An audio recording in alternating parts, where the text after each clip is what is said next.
الحمد لله حمدا كثيرا طيبا مباركا فيه. أما بعد، رئيس الحفل المبجل وأساتذة الكرام وزملاء الأعزة، إني أريد أن أتحدث أمامكم في هذه الحفلة الكريمة حول الآية القرآنية إنك لعلى خلق عظيم.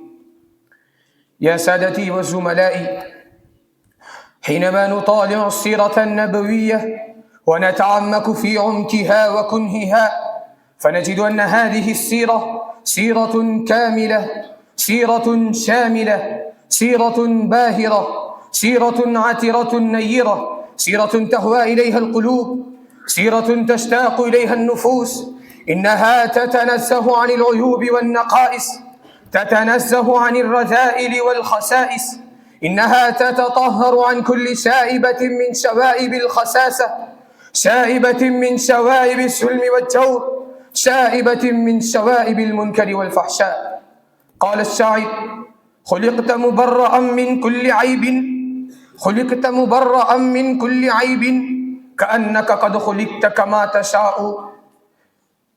يا إخواني، لكن الناحية الخلقية لهذه السيرة النبوية الوضاء ناحية فريدة فذة، تتجلى فيها المناهج العالية الباهرة من السلوكيات الإنسانية، تتجلى فيها المعالم الفائقة من الجود والسخاء، يتجلى فيها كل شيء من الصفات الإنسانية، يتجلى فيها كل شيء من الصفات الإنسانية المحببة لدى الناس أجمعين، من العطف واللطف، من الرحمة والشفقة، من البعد عن الكبر والغطرسة، من التودد والمحبة، من المواساة والمؤاخاة، من التعاون للبائسين الملهوفين، من المعاضدة للعاجزين المكروبين. لذلك شهد الله تعالى فقال: إنك لعلى خلق عظيم.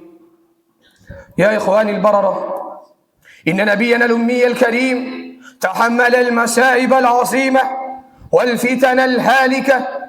إنه واجه المشاكل والعوائق، واجه الاعتداءات الغاشمة والسلوكيات البربرية، إنه واجه الشتم والسب، واجه المقاطعة والمزاربة إلى مدة مديدة في الحياة المكية التي تستغرق 13 سنوات من أعدائه اللدود والكفار المشركين، حتى ضاق به العيش ذرعا وضاقت عليهم الأرض بما رحبت، فهاجر وطنه العزيز وتحمل الفراق وغم الفراق حتى تم له النصر الإلهي وظهر له الفتح الأبلج: إنا فتحنا لك فتحا مبينا.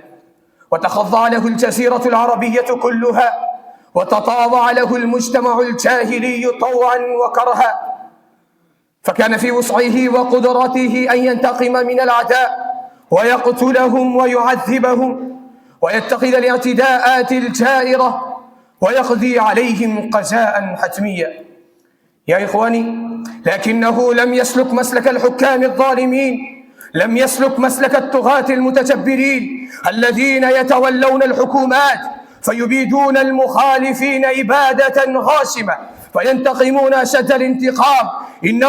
إنه لم يكن حاكما دنيويا فينهج المنهج الباغي الظالم، بل إنه كان نبيا، إنه كان رؤوفا رحيما، إنه كان أرسل رحمة للعالمين، إنه جاء لينشر التعاليم الخلقية العالية، إنه تشرف ليزيل الظلم والجور. لذلك أعلن بعد فتحه العظيم إعلانا يكتب بالحروف الذهبية في التاريخ الإنساني. إنه أعلن فقال: لا تسريب عليكم اليوم، لا تسريب عليكم اليوم، اذهبوا وأنتم الطلقاء.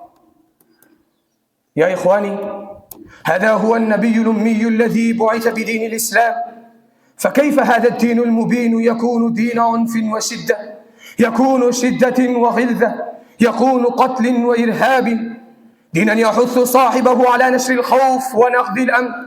هذه تهم باطلة وافتراءات كاذبة يشوه بها الأعداء صورة الإسلام. فيجب علينا يا إخواني أن نتخذ هذه الأسوة الخلقية للنبي الكريم خلق عمليا حقيقيا، ونقدمها أمام العالم فتذهب الافتراءات، هباء منثورا، وتعلو راية الدين الحنيف شامخا عاليا. واكتفي بهذه القول من الشاعر: مضت الدهور وما أتينا بمثله، مضت الدهور وما أتينا بمثله، ولقد أتى فعجزنا عن نظرائه. وآخر دعوانا عن الحمد لله رب العالمين.